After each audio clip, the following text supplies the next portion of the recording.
अस्सलाम वालेकुम प्यारे दोस्तों और बच्चों। आज की कहानी का नाम है बगल में बच्चा शहर में ढिंढोरा। नुमान बड़ी देर से अपना शनाख्ती कार्ड तलाश कर रहा था, लेकिन वो इसे मिलकर ही नहीं दे रहा था। शनाख्ती कार्ड ढूंढने के लिए इसने अपने कमरे का भी हुलिया बिगाड़ रख दिया था। अलमारी खुली पड़ी थी और दराजों का सामान भी बाहर निकला हुआ था। इसके घर वाले किसी तकरीब में गए हुए थे, इसलिए इसे भी और भी गुस्सा आ रहा था। वरना वो इनसे ही पूछ लेता या कम से कम शनाख्ती कार्ड ढूंढवाने के काम में इन्हें भी लगा देता। जब काफी देर हो गई और नुमान को शनाख्ती कार्ड नहीं मिला तो थक हार कर वो बिस्तर पर लेट गया। इसके सर में बड़ा दर्द हो रहा था। कुछ देर बाद ही इसे नींद आ गई। डिंग डोंग, दरवाजे पर बहल की घंटी बजते ही नुमान उठ बैठा। इसके घर वाले आ चुके थे।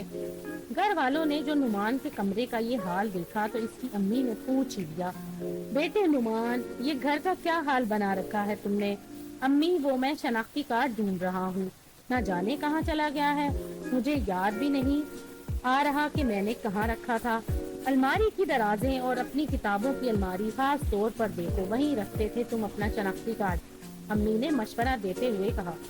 अम्मी जान, मैंने सब जगह देख लिया है मगर मुझे नहीं मिला, मेरे तो सर में दर्द हो गया। नुमान ने अपना सर पकड़ते हुए कहा, भाई मैं आपके लिए चाय बनाकर लाती हूँ। नुमान की बहन ने बावर्ची खाने में जाती की तरफ कहा, बेटी पहले दूध तो मंगा लो, शायद दूध खत्म हो गया है। नुमान की अम्मी ने कहा, लाए भाईजान, दूध मैं ले आता हूँ, आप दूध के पैसे मुझे दे दें। नुमान के छोटे भाई ने कहा और नुमान जेब से पैसे निकालने के लिए अपना बटवा निकालने लगा। जैसे ही नुमान ने अपना बटवा खोला तो इसे शनाख्ती कार्ड बटवे में ही मिल गया। अम्मी, मिल गया मेरा शनाख्ती कार्ड, बटवे में ही था, नुमान ने खुश होते हुए कहा।